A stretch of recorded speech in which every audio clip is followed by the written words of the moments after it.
Hello and welcome back to the Irish Health Hour podcast. Delighted to have a wonderful guest on this morning, this evening, this afternoon, whatever time it is, it doesn't matter, it's recorded, Dr. Colette Reynolds. And the topic that we're discussing is a wonderful topic that sometimes we can allow ourselves as parents maybe get a bit bogged down in. Of course, Talking about fussy eaters. So I have one myself. I know what it's like. When I met Colette at an event recently we're both speaking at, and we chatted about talking, it's like, oh yes, this is definitely a topic I think that so many people will be interested in. And even if they don't have children, I mean, we can all be fussy eaters as adults, even ourselves. It's not just, we can take the information you give us and transfer it into our own diet, I'm sure. So without further ado, you're very welcome. Thanks very much for having me. I'm delighted to be here. So I suppose I'd like to have I'll chat a little bit today about why I came to this whole area. As I said, it's can be quite common area, but it's something that, sometimes is in the background and we're so busy doing other stuff. We're like, oh yeah, he's like that, and I just keep going. So I suppose I'll talk a little bit about before I had the kids, if I can remember those days. Yes. I grew up on a farm. And we had all our own local produce. We grew a lot of stuff like fruit and veg. We had local meat. I didn't know about exotic foods like pasta, for example. So our house was avocados. Until I became an adult, really, and I went to college. So in our house, we had very little processed food. My mum was at home all the time. She worked on the farm. My dad, there was always home cooked food on the table. We didn't go to the shop that often. We didn't need to. So I thought that this was how it was for everyone. Wow. Because that's how it was for my neighbours as well. We all grew up in the farms. And of course, that isn't how it is for everyone. But so it was fine. I was going along. And then, of course, I became a parent. And so I have two kids. I have Ushi, he's just 9. And I have another boy, Connor, as well. He's just gone 5. So obviously when you become a parent, or before you become a parent, you think, oh yeah, I did this and I did that, and yep. If you know problems, I'll sort it out. But obviously it's so challenging being a parent. You have to be an expert in everything, and I'm not an expert in everything. Well, I love that the way you say that, Colette. I love that because you were coming from such where healthy eating was a norm. Yes. I must. Absolutely, and that's so wonderful, and I can imagine then how challenging it could be when, and it's, a lot of peer pressure around that, but I'm sure we'll talk about that later as well. Yes. So basically, once I had Ushi, and as he got, he was fine as a baby, but as he got a bit older, I started having all these challenges.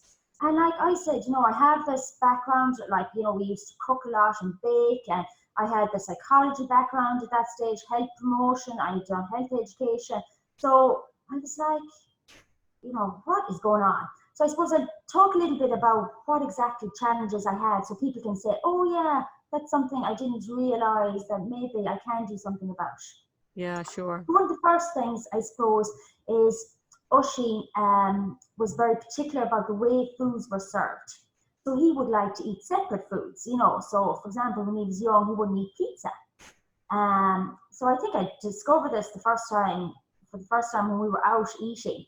And we ordered pizza, and he was like, no. And I was like, what? It's pizza. Yeah, absolutely.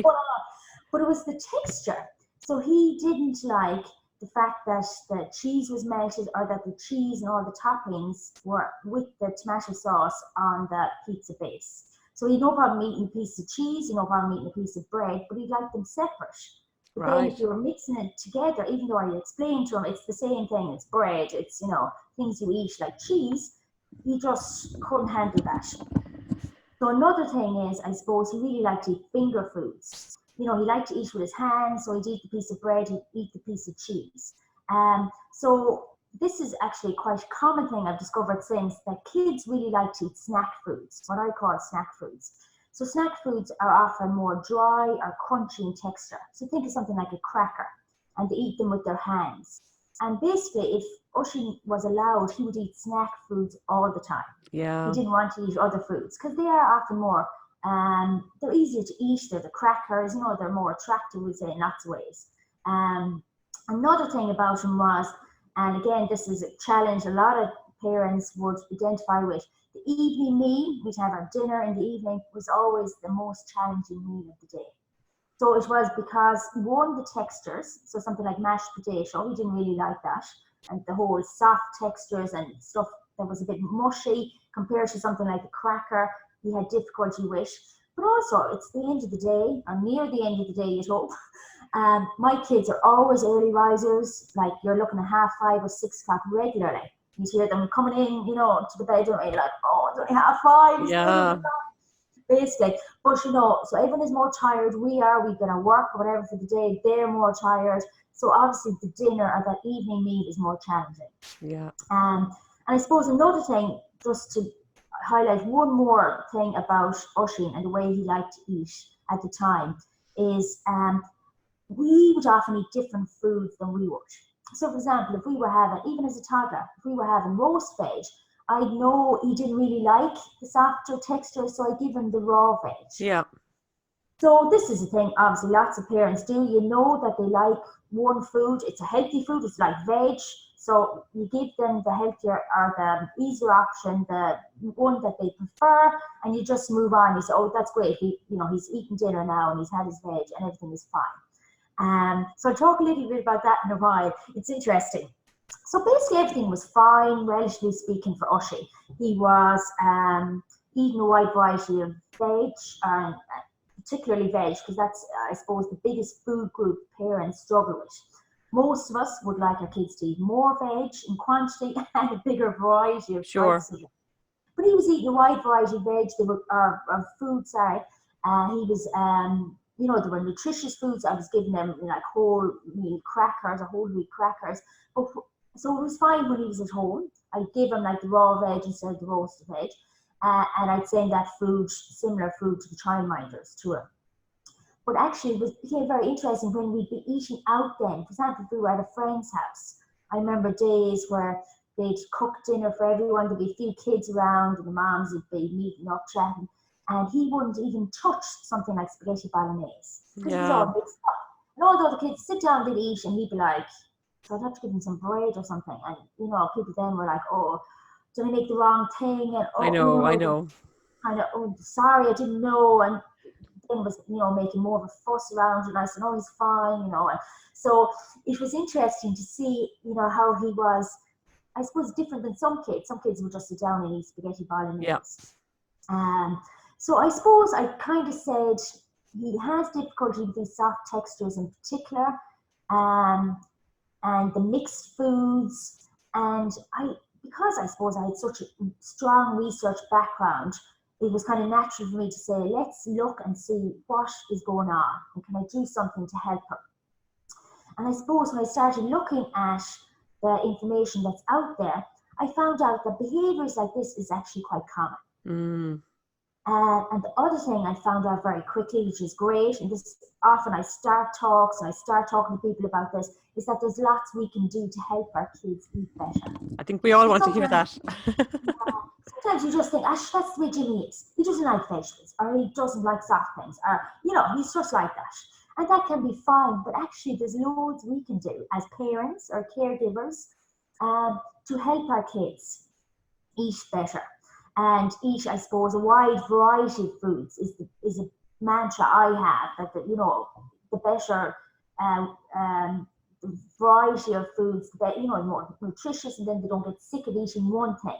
Because some kids, they eat a certain amount, or you say a limited number of foods, they eat them so often that actually they just get tired after a while of eating them.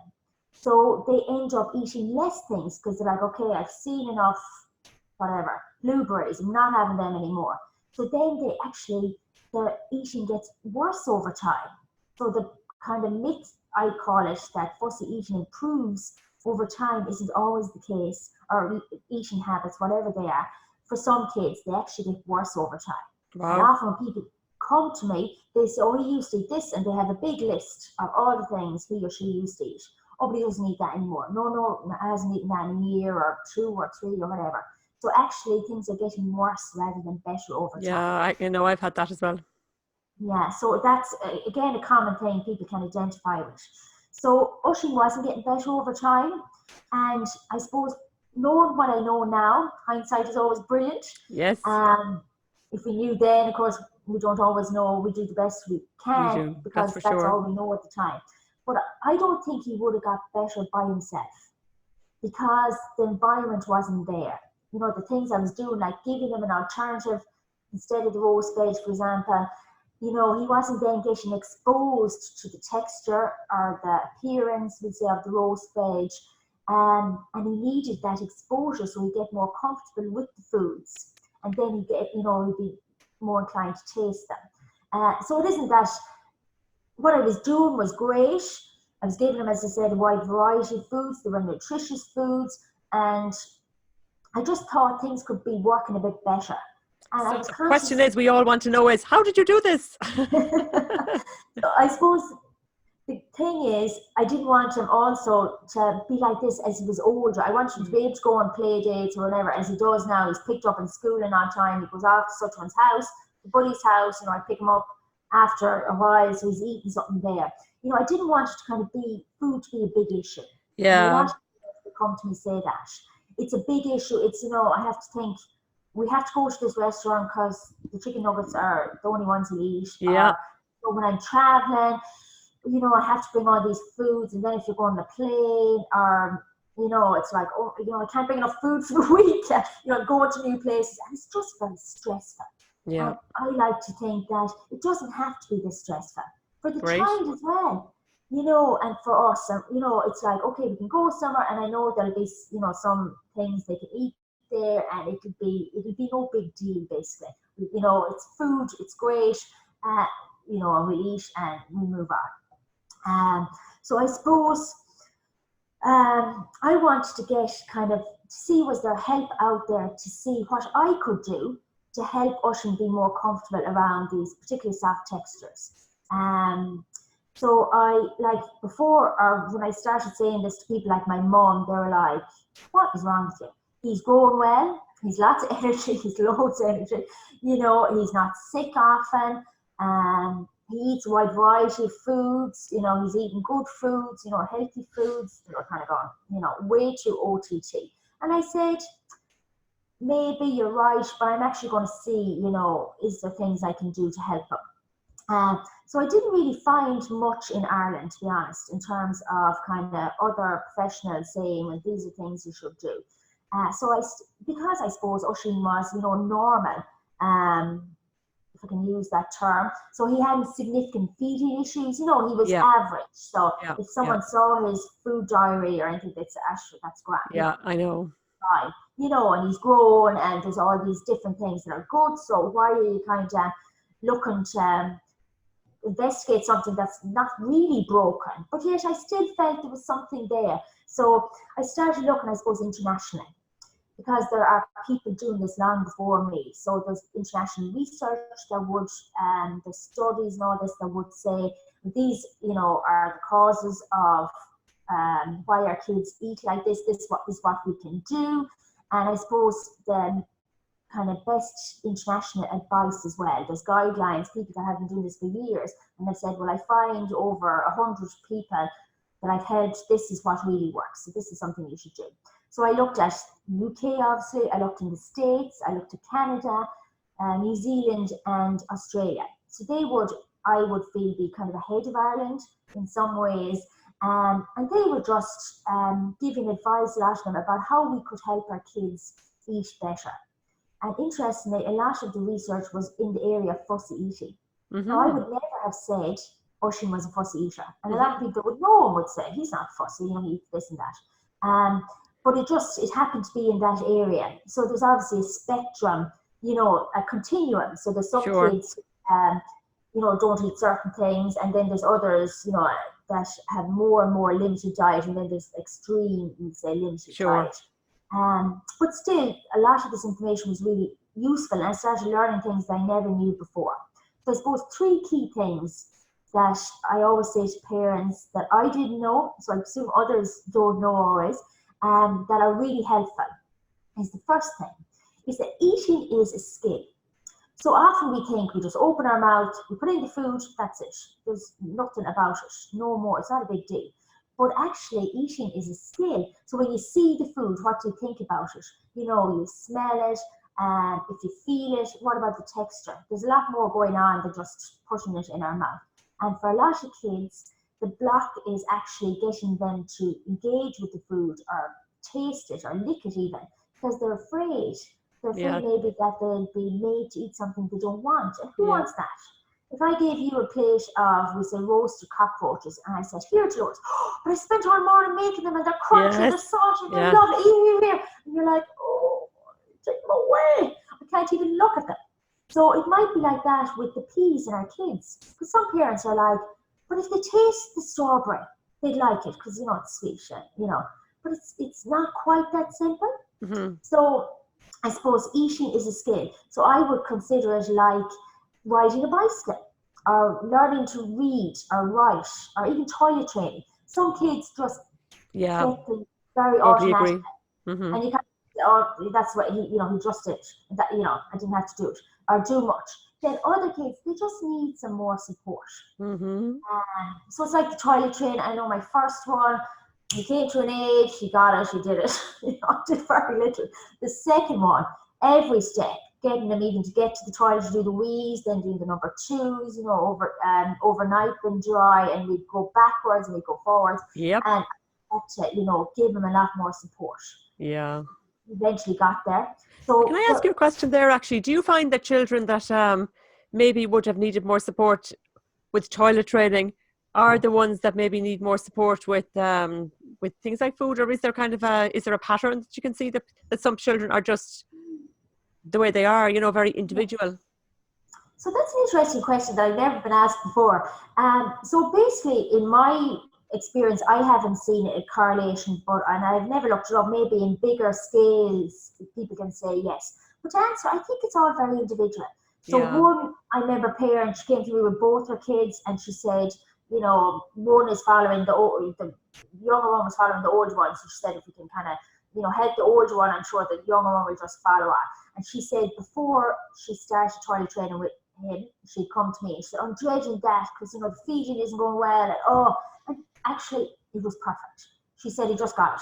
So it's great to have the psychology background though as well, because, it is all psychological, as you say, even the look at things, the fear of being judged. I know my younger lad doesn't like to eat in other people's houses because he doesn't want to hurt their feelings if he doesn't like what they're giving him, which, I would class him as, there again, now he eats a variety of food. I don't know if it's a huge variety, but it has to be certain foods. And I would love dearly to change that for his own sake either, because it's like, we very rarely eat the same meals, because I would eat the same.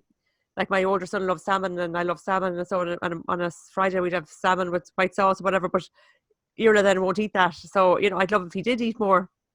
Yeah, so just to go back for a second. So I think obviously personalities are important. Some kids that are very cautious might be cautious around food, but then, they might be cautious about other things as well.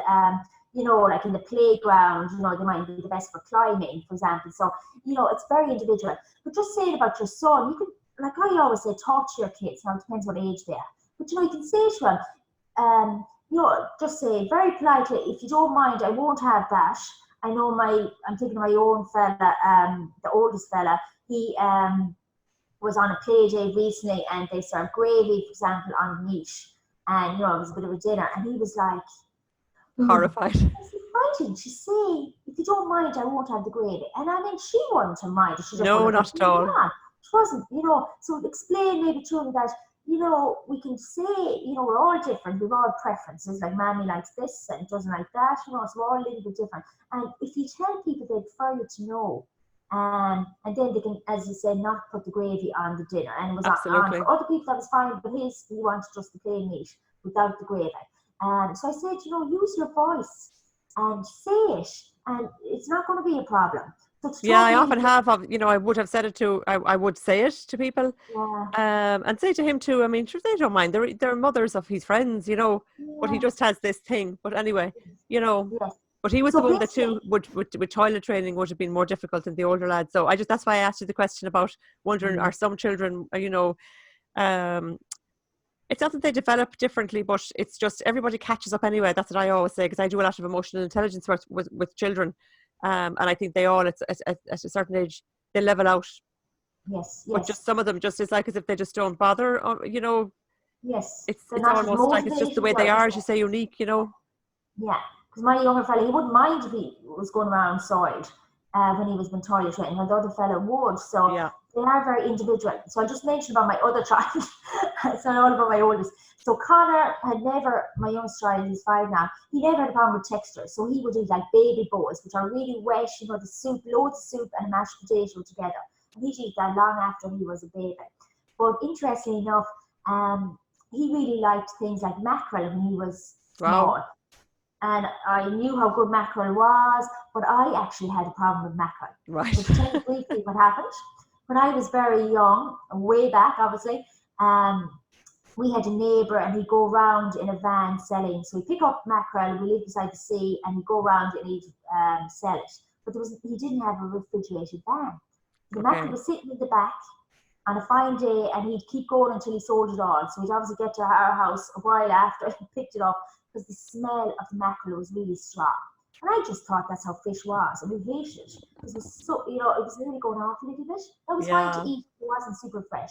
So that stuck with me. Mm-hmm. So I used to serve mackerel that often to Connor, even though he loved it, and he'd ask for it. It was great.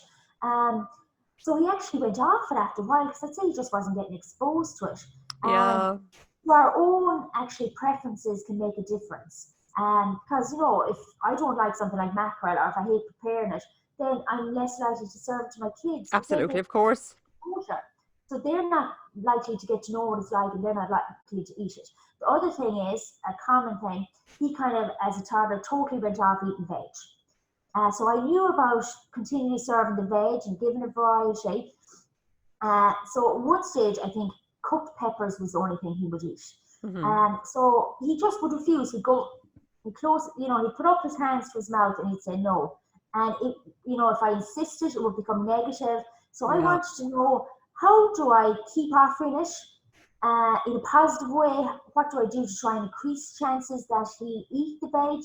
Because like a whole food group is very restricted not to eat. So I'm saying I don't like broccoli, or I don't like carrots. That's fine. We can live without any of those things, and be healthy. But a whole food group, like all veg, that's a lot. And then he was eating more carbs or more fruit, because he was hungry and he wasn't getting the veg. So what simple kind of things could I do? What was practical? What was straightforward? Specifically when I was offering veg, or how to offer the veg, so that he'd start accepting them. So I suppose when I started, as I said, going into all this information internationally, I started changing the way I thought about food. So I realised simple tips like, if you're always serving the exact same brand and type, as you have strawberry yogurt, kids then often think, well, that's the only strawberry yogurt, but that's the only one I eat. Yeah. And they kind of become resistant then to other brands, because they're slightly different, or a different packet, or a different flavor. There's bits in that one and there's no bits in this one. Yeah, but even just, it's not Yoplait, that, it's not my favourite one. So simple things can make actually a big difference. Because sometimes I think parents think, I won't even start that. It's a huge deal. And, I don't know what to do, which I didn't. I wasn't sure, was I doing the right thing? As parents, when things aren't going totally right, we're kind of questioning, is it this, is it that? Your head could be melted thinking, Then I was thinking, am I actually doing things that are possibly making things worse, even though, I was trying and I had the best intentions, as everyone has. Of course. So I suppose giving people specific tools, specific strategies, knowledge is what Go and Healthy Eaters is about. And that's why I set it up. Because I thought, surely I'm not the only one here that is having challenges with every day, feeding, and meals. It's so often. And yet I didn't know what to do, even though I had this big background in psychology and everything. And I was thinking, are things going to get better? Are they going to continue or get worse? And am I doing things that maybe aren't making things better? So some of the work I do, I suppose, is twofold. I work with parents that want to improve what their kids are eating. and maybe look at a wider variety in particular foods. And then the other area is to get into parents before all this happens. So, for example, expectant parents or parents of babies or toddlers. How do we create healthy eating habits? So, for example, like the strawberry yogurt. One of the things I would say to parents is, don't always serve the exact same brand of food, like the yogurt. Don't always serve the exact same flavor, because they then can think, well, that's all there is. And I like that one. And why would I like, take any other one? Good idea. Something else. So there's very simple, straightforward, easy and quick things we can do to create healthy eating habits and to prevent basically unhealthy eating habits establishing. Brilliant. So how do people get in contact with you, Colette? So basically I have a website, growinghealthyeaters.ie. I'm on Instagram and Facebook as well, but all my details are there. You can give me a buzz or you can email me. I offer one-to-one consultations here in Galway in my office in Renmore, or Skype or whatever, online, phone, whatever works, because there's people obviously different. Absolutely. And I think that even the fact that you do it online is great, because it's another thing. Like if someone has fussy eater, it's like, oh my goodness, I actually don't have the time to go deal with this. Whereas if it's a Skype call or a Zoom call later on in the evening or whatever time suits, it's great. It's a great way to offer the service. So well done you. Thanks. So that's kind of just a little bit, or a lot maybe, details about how I got into this area and the challenges I had myself, and that it's all about there's lots we can do, and there's lots of simple things we can do. And even if you think, my child won't eat this and that, where will I start? I give a starting point and say specifically with Jimmy, this is what you should do. Give you a couple of points and then work on them, and then you can come back and have some more points. And usually, to be honest, even with very limited eaters, I would have great success within a couple of sessions. So you're looking at maybe 3 or 4 sessions.